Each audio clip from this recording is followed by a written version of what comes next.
Martine en avion.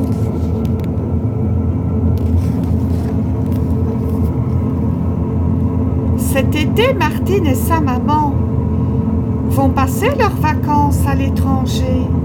Les voici à l'agence de voyage.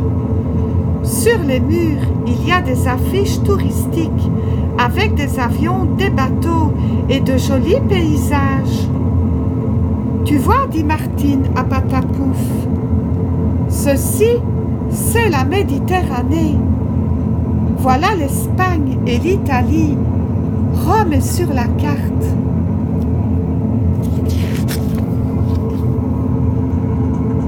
Que désirez-vous demande l'hôtesse. Nous voudrions aller en Italie. Eh bien, prenez l'avion. C'est tellement agréable. En quelques heures, vous serez arrivés. C'est une excellente idée. Comme il reste encore quelques places dans le prochain avion, la maman de Martine s'est décidée tout de suite. Les billets pour le voyage sont retenus. Les chambres à l'hôtel sont réservées. Au jour fixé, papa conduit Martine et sa maman à l'aérogare. Patapouf les accompagne. Un tapis roulant emporte la valise de Martine. Les haut-parleurs annoncent les départs pour toutes les grandes villes du monde. Quelle heure est-il? Il reste encore 20 minutes pour aller faire un tour sur la terrasse.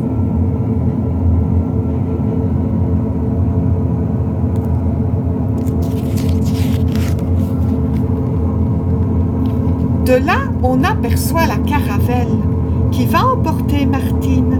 Elle atteint 800 km à l'heure, mesure 32 mètres de long, vole à 10 000 mètres de hauteur et pèse 48 tonnes avec son chargement et ses 75 passagers. Les valises s'empilent dans la soute à bagages. On achève le plein de carburant. On met en place la passerelle qui conduit à la cabine. L'avion est prêt pour le départ. Il est temps de se rendre sur la piste. J'espère que tu feras un bon voyage, dit l'hôtesse de l'air en souriant à Martine.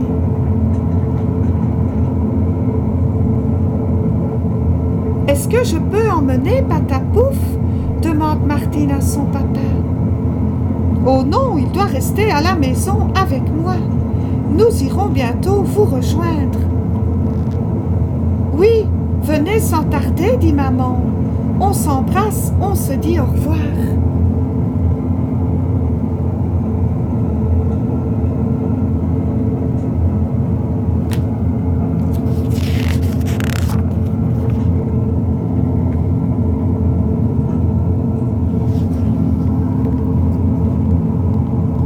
C'est le moment de monter à bord. Martine s'apprête à gravir la passerelle avec sa maman. Une porte s'ouvre sous la queue de l'appareil. C'est par là qu'on pénètre dans l'avion. Au revoir, fait Martine en levant la main. Elle n'a pas vu que Patapouf l'a suivie sur la piste. Il se cache derrière les bagages. Il agite la queue comme pour dire « Vous allez voir, j'ai une bonne idée. »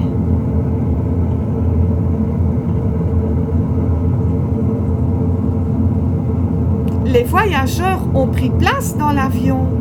Le pilote s'installe aux commandes.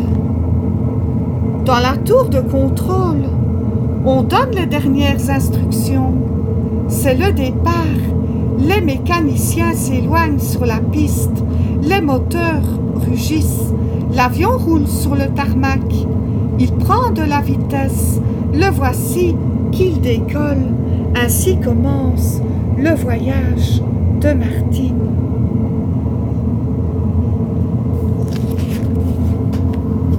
La ville est loin en arrière maintenant. l'avion vole en plein ciel. Ses moteurs remplissent l'espace de leur tonnerre.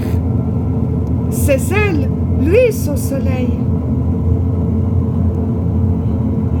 Les radars le guident pour préparer son itinéraire. On a consulté la météo. Il se joue de l'averse, du brouillard, de la tempête. Tout en bas, la terre déroule son tapis de forêt. De moissons, de prairies, à travers les hublots. On distingue à peine les fleuves, les routes, les villages, tout paraît minuscule. Vu de si haut, les villes sont comme des fourmilières et les maisons comme de petits cailloux cachés dans la verdure.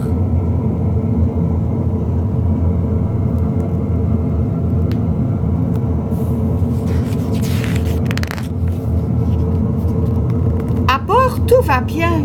Le pilote manœuvre le gouvernail et maintient l'appareil sur la bonne route. Il surveille les aiguilles, les compteurs, les manomètres. Rien ne lui échappe.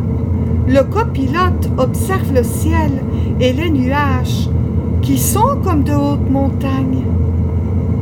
La radio écoute les consignes qui lui envoient les aérodromes. Il donne les dernières nouvelles du voyage. Le mécanicien veille à la bonne marche des appareils. C'est une chance d'avoir un tel équipage.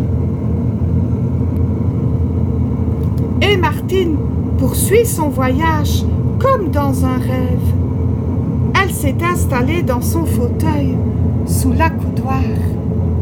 Il y a un bouton pour déplacer le dossier quand on a envie de se reposer et un autre pour appeler le steward.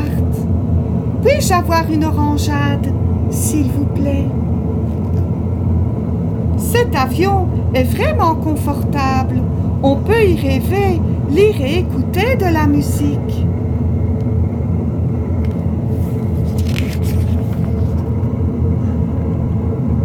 On s'y amuse presque aussi bien qu'à la maison avec les jeux de cubes, les albums, les images. Et puis l'hôtesse de l'air est si gentille. Les enfants qui voyagent en avion l'aiment beaucoup. Pour faire passer le temps, elle présente les nouveaux compagnons de voyage. Voici Martine. Moi je m'appelle Thérèse. Et moi Jean-Luc, dit un petit garçon. J'ai 7 ans et je viens de Londres.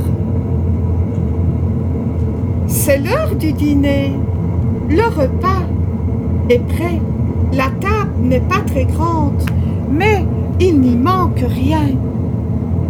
Tiens, on a posé un petit bouquet à la place de Martine. Qui a pensé à le mettre là? Le pilote? Il a trop à faire. La radio est justement occupée avec ses écouteurs. Oui, vous l'avez deviné, c'est l'hôtesse de l'air.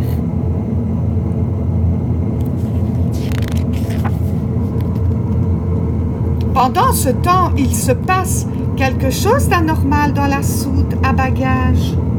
Voici, au moment du départ, comme tout le monde était occupé à embarquer le pilote, la radio, le mécanicien, le steward, l'hôtel de l'air, l'hôtesse de l'air et les voyageurs.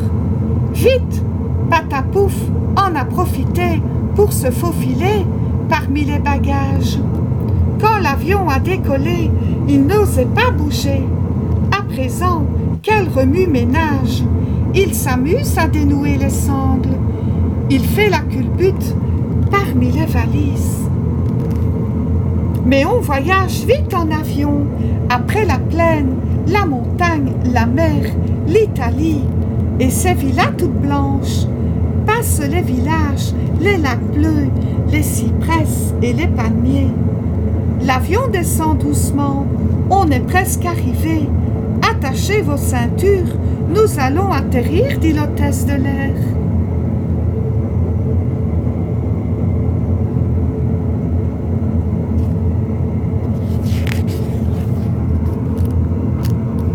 Voici Rome.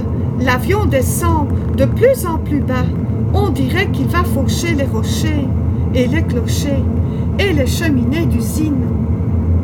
Avec ses grandes ailes, dans les rues, les gens lèvent la tête. « Regarde, dit un petit garçon, il a sorti son train d'atterrissage. »«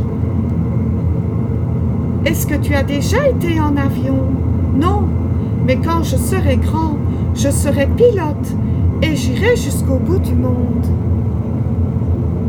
L'avion vient de se poser sur la piste. Martine débarque avec sa maman. Quelle surprise! Voilà Patapouf qui sort de la soute à bagages. C'est une joie de se retrouver. Vite, Martine prend son petit chien dans ses bras. « Je vous souhaite un bon séjour à Rome, » dit l'hôtesse de l'air. « Je vous remercie, » répond maman. La maman de Martine remercie l'hôtesse de l'air. Nous avons fait un excellent voyage. Nous sommes heureuses d'être en Italie. C'est un pays merveilleux.